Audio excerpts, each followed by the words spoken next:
How you doing? I really hope that you're taking care of your mental health as you should. Come on. So today I'm gonna be telling you about my favorite books. And let me show you something real quick, girl. Come on. Isn't this pretty? I know, it's really so cool. So basically, this is my agenda of 2021.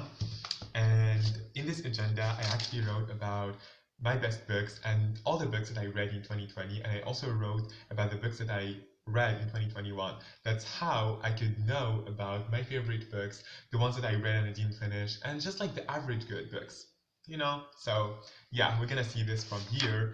And to be honest, I kind of messed up the whole because like I colored them up in highlights and I kind of messed up the highlights, but I know which ones are the best, so we can get into it right away. Girl, when I'm telling you, these books are really not average at all. Like these books really made me feel something, and they are not like forgettable books. Like you can still remember what they're all about. Sometimes I cannot remember the set of the book really well, but I still really remember very well about how it made me feel.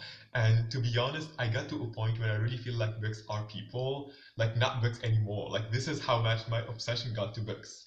I mean, are we surprised? Because I literally just started reading at 6. So yeah, I always been a bookworm and I always love books. And although I really was going through a reading slump into 2021, but right now we're recovering, and I really would love to tell you about my favorite good books that you should read, girl. If you're not, you are missing out. I'm sorry.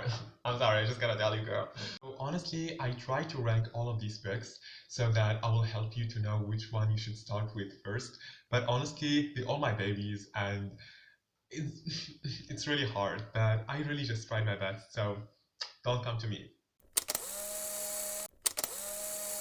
Anyways, so the very first one I really would love to talk about, which is 1984 by George Orwell. So this is purely a philosophical book. This was the first book that I read which was philosophical. Basically, this book talks about this whole totally different world, which is absolutely totalitarian, and where people don't have rights to express themselves, cannot even like think. Well, they can think definitely for sure, but it is a government that literally just like takes people and the nation as slaves in some sort of way. I really think that I cannot give you like a full description about this because George Orwell literally just made this whole word and he literally just described every single bit of it. But while you're gonna be reading the description, you're gonna be like, what the actual fuck is happening up? And you know the whole gag about it is that many times, whenever that I think about it, it can definitely apply to so many countries. I think the best example of that is North Africa, to be honest, but definitely George Orwell took it a little bit step further than that, and it's just really terrifying to see that. And many times, whenever that I was reading the book, I was like, why humans do actually such thing? But I was always looking at that from the comfort of knowing that this is fiction, and then later on, I will be hidden by a sudden realization, like, oh, this is actually kind of happening though in reality.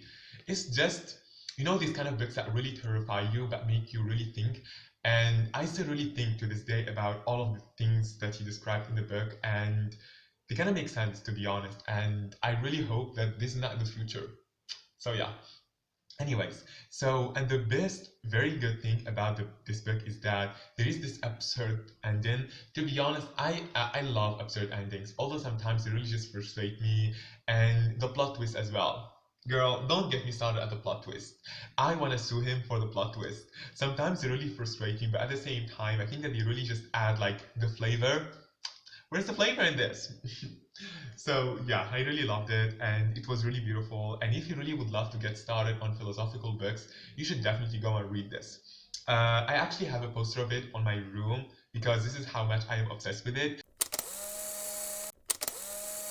So the next book I would love to talk about, which is The Glass Castle by Janet Walls. So this is basically an autobiography, and you might think like, autobiography is not really my thing, it's really boring. But to be honest, this autobiography is set in a way that is very much like a story. It doesn't really feel like an autobiography, although like all the events are actually real. I don't know if she changed the names or something like that, but I'm pretty sure it's all real. And it basically tells about Janet Wall's childhood and then teenagehood and I think like early adulthood as well. And it may probably seem like a little bit like boring for you. But to be honest, what really made the whole difference is her relationship with her parents. Her parents are so weird and interesting, and they are one of these complex characters that you just cannot decide whether to hate or to love, because they have such a very different philosophy in life. And I think that there is like a word for this. I don't really think that it's hippie, but they're like, yes, fringe, like kind of like fringe beliefs. You know what I'm saying? They pretty much like have these kind of like fringe beliefs, which is really interesting to see. And she basically examines her relationship with her parents and also with her siblings, and basically like how it changes through time as she grows up. Her dealing with her childhood trauma as well, and how her siblings are really dealing with that, about how she really just made it out of her home. And it's just really interesting, and it's like one of these books that really just makes you feel like home. And to be honest, let me tell you something. When I really just started to read it, to be honest, I felt like it was quite boring, and there was like so much description to it, and it just didn't feel like my vibe. And then later on, because most of my books, like I don't like, although like I have a bookshelf over here, but to be honest, most of my books are actually on PC because I am broke and I really cannot like afford buying books. But hopefully one day. And so I was really just reading on PC, and I really just hated that absolutely. And so I was like, we have her on paper. This book was actually thrifted, and so it wasn't really as much expensive. And I really just continued reading from those 50 pages. And oh my god, that's when she literally tricked me, girl. I literally was trapped there. I couldn't finish up. I was obsessed for the whole like other week. And then I was like listening to it on audiobook. The very first thing that I do when I come back from high school. It was an obsession, purely and literally. So yeah. Sorry. The next book I would love to talk about, which is Fahrenheit 451. So basically, I remember this book when I actually read it. I actually got it from some library, and I really just started to read it. And I remember one particular time when I was able to, finish it up. And I was in some classroom, like for 1 hour, I was super, super concentrated and focused on the ending. And I'm super, super happy about that. And it basically tells about this man living in this world where basically reading books is actually a crime. And everybody else goes and burns books because they really think that this is a crime and you shouldn't be doing this. And I really think that the most fascinating thing about this kind of words is that the arguments that the author pulls up so that he will justify about why reading books is something that is dangerous. Again, just like as with 1984, it has definitely this philosophical tone to it, and it has this absurd ending. But I had that feeling when I finished up reading it that it was very polished, very all-rounded, which I definitely did appreciate. I didn't expect the ending, but it definitely made me think about such words, even if probably don't exist. But again, many of these philosophical books have really this kind of like underlying tones. They use these anthropologies and comparisons to give a message through something that is quite simplistic but has a very, very deeper meaning, which I really loved. I didn't want to watch the film because I saw it and it made me feel like it's more of an action film, and it was more of like a capitalism kind of like hop on it, which I don't like. So yeah, I really loved it. And one thing that really just stuck up to me, now that I remember it, is the girl character. She has like this kind of like lunatic, dreamy thing, which always, drives this kind of like protagonist to understand things about this world and be woke and have his own consciousness, which is the same kind of thing in 1984, like the way that he kind of like emerges out of the whole group thought and kind of like has his own thoughts. I always love this kind of like awakening moment. I think that this is very fascinating, and I kind of think that everybody of us kind of has this awakening moment in society where he kind of like understands about what he wants and fucks off from what everybody else wants him to be in society. Next book I would love to talk about, which is The Midnight Library by Matt Haig. I don't know why I was spelling this wrong many times, but sorry. Anyways, so I don't know if you read for Matt Haig before, but let me really just tell you a little bit of introduction to him. So basically, he was kind of like a suicidal person, I think like 10 years or before, and he was like basically not a very kind of like healthy person in some sort of way. And then basically right now he is like kind of like the persona, the icon of someone that was suicidal before, and right now he's just kind of like carried out a successful life, and right now he's a bestseller author and he's doing and conducting a pretty good life. Although like of course, it doesn't really mean that all of these thoughts are really just fading away in just one moment, and I'm pretty sure that he's still struggling in some sort of way with this, but it definitely doesn't like stop him from living just as it was before. So I really think that was really just interesting to see this. And I really feel like the reason why I really was telling you about all of this is because I really feel like in many of these books, this was actually reflected. And he basically talks about depression and suicide and all of these mental health issues, which I really, really appreciate. And he kind of like became a mental health advocate, which I really love as well. So I didn't really read any other of his other books simply because I wasn't really interested in this kind of like depressive tone in some sort of way. And it's just I'm really sure that this is gonna definitely help so many people, but it just wasn't like the target audience, which is me, not. Anyways, so let me tell you about the Midnight Library. This is a very interesting book. I think that from this book, I was really just starting to think about like my thoughts about afterlife, and it really just made me kind of like think more and kind of believe about the past life theory. And although it doesn't examine this right away, but it definitely kind of like talks about it in some sort of way. So it talks about this person that commits suicide, and then later on, they kind of like get into this Midnight Library where they kind of can choose the lives that they could have been living but they actually didn't live.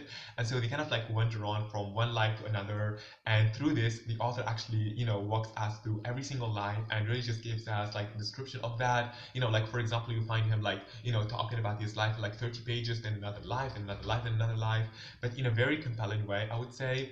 And then later on at the end of it, it just really gives a very very like kind of moral out of it, and kind of like a mental health advice in sort of way. And to be honest, it's kind of really clicking at the end of the way. I know sometimes moral can sound like cliche and something that is like, you know, kind of like for say in some sort of way. Uh, but I really loved it, and I really think that the moral wasn't really that cliche, neither that cheesy, and I really, really enjoyed it. And I really think that the idea was quite brilliant, so I really, really loved it. So if you are into these kind of books that really just has like a lot of quotes and they are very quotable, you should definitely read The Midnight Library. Next book I would love to talk about, which is Against the Loveless Word by Susanna Abdelhawab. So this book, I actually got to learn about it when there was this whole issue of Palestine that came to surface because of social media and because it became much more mainstreamed. But to be honest, I kind of hate how these issues and these political and social issues come to light for a while, and then it kind of feels like they are a trend in some sort of way when they are definitely not. But I'm really very, very happy that at least people really just got to educate themselves about it more. And I definitely took this chance as a way to educate myself more about this, because I think that this is the least that you can do.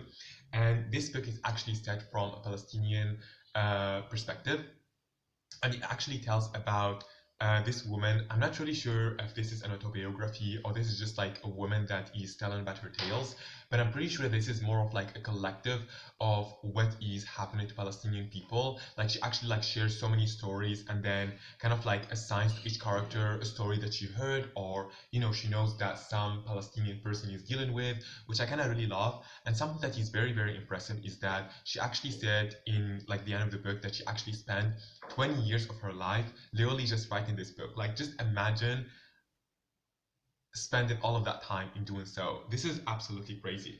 He tells about this woman and her family and their lives in Palestine and how they really just got to manage through this, and her hopes and her dreams and all of this and the frustration, and then her being in prison as well and the whole treatment that she gets over there, which is bad, of course. And it just really tells about like her memory and basically what is happening up to Palestinian people. And to be honest, it really just definitely feels so raw and human. And I really felt so hard for so many of the characters over there. They just really had such a very, very human impact to them, and they really just sounded so raw and real, which I really loved. It's just there is something about feeling like you're losing everything and then just rising up from their point. It's just so inspiring, and I just really love to see stories like that. And so yeah, it definitely made me cry at the end. And I remember very, very well that when I actually finished it up, I was really just going to the balcony because I really just needed to get some fresh air and to just kind of like soak up all the ideas and the thoughts that were popping up into the book. And I just really felt like it was a person telling me this whole story about a nation that was pretty much destroyed, about their hopes, about their losses, about all of that.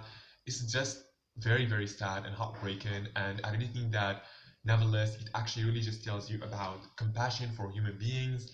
And I really love this message. The next book I would love to talk about, which is Red, White, or Wild Blue by Casey McQuiston. So I do believe that this is one of my favorite LGBTQ plus books out there. And this basically talks about two princes, one from England and one I don't really remember from where, and basically about how they fell in love, but how they met, and the relationship with their royal family and the public eye as well. And when I was thinking about this lately, it really just got me think about how much years and years of oppression of LGBTQ plus community banned us from having such stories of LGBTQ plus characters, fall in love, or personas that are in public or governing a country that are LGBTQ plus Q, that are like fall in love or such relationship. And it really got me thinking about how much this is futuristic and how much I would really, really love to see something like that in the future, and to be like seeing more representation and more diversity in all sections, of course. I think that this is the whole dream of all of us.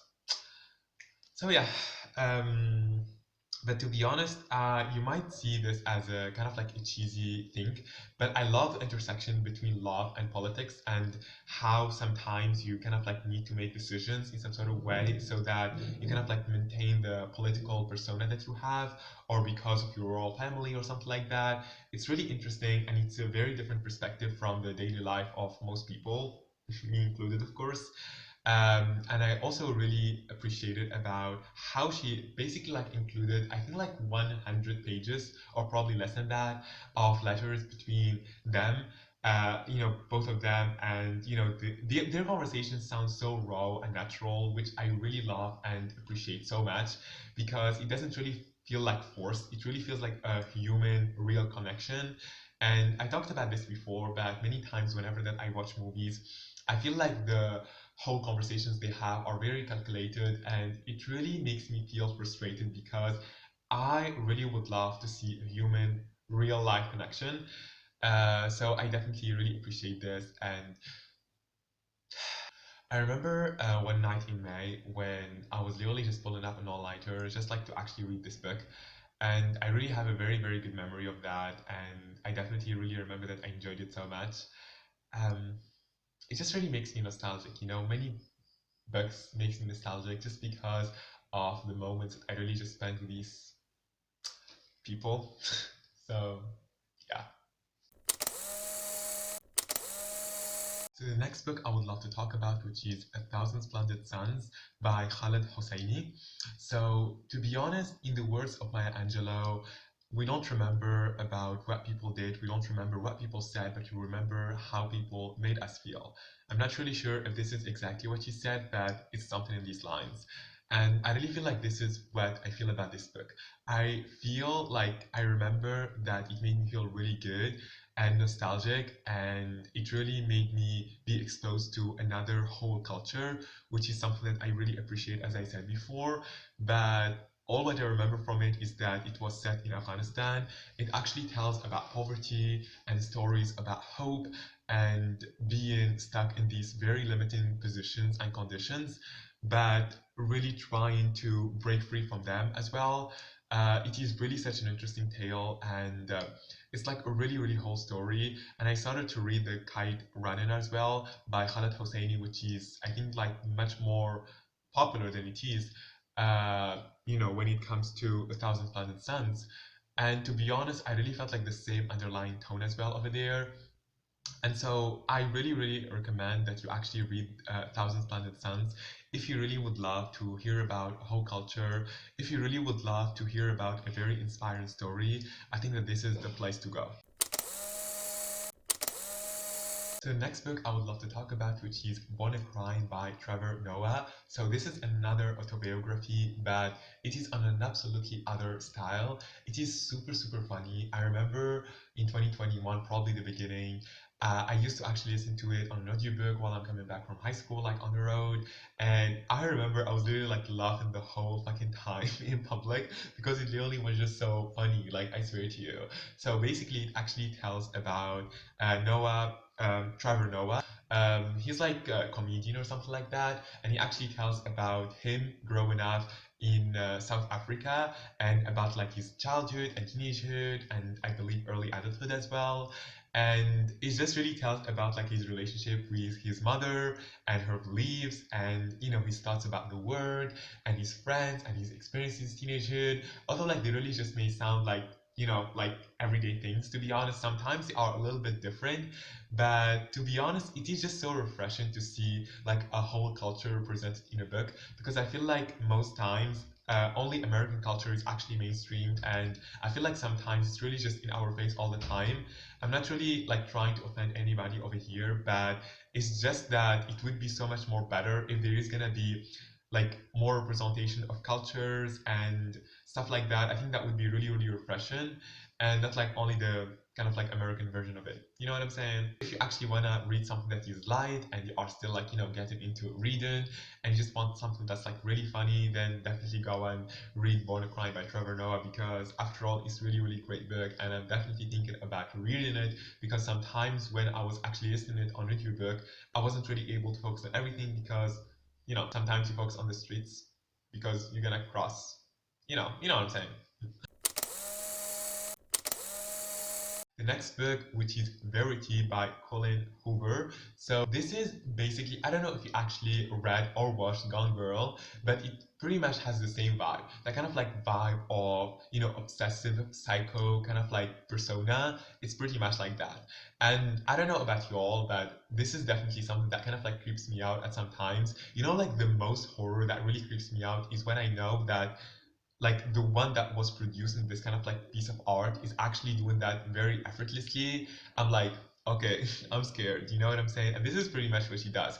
I feel like in most horror movies, they're like trying to like point out that this is like horror so that they can terrify you. But I feel like in this book, it's like not doing so. Like it's just like telling the story, but they are like kind of like details that are horrifying, but we're not like talking about, like, can we just talk about it? You know what I'm saying? It's just kind of like that. And to be honest, this got me thinking, lately about how, for example, there is like a whole inequality in this between men and women. Because, for example, like if like men, represent as like psycho and stalker and stuff like that, many people will be like arguing that, like he's a family man and he really just cares about his family and he's like persevering because he wants to love his life. You know what I'm saying? Even if all of what he's doing is literally just basically like being a stalker in some sort of way. But when the woman does it, it's just kind of feeling like overly attached, and there's like something wrong with her. From where we actually got the meme of like overly attached girlfriend.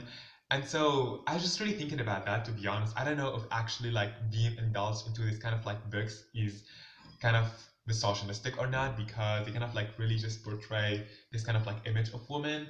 But I was just really thinking about that, and I just really want you to keep that in mind, and probably you can actually delve into it more. Like the way that she tells the story is very compelling and interesting, and it's just so beautiful. The plot of the story is basically about a couple that is married, and the woman really just has all of this, personality, and basically how is the husband dealing with that.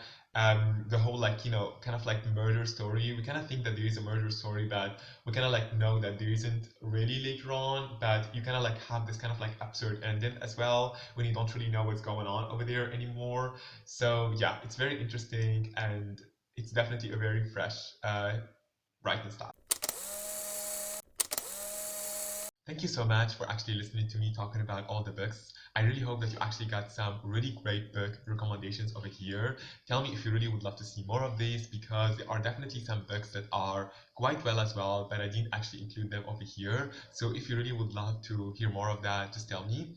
So yeah, I really hope that you really just got to read something really beautiful, and you're really gonna be having the whole same connection to these books just as I did as people.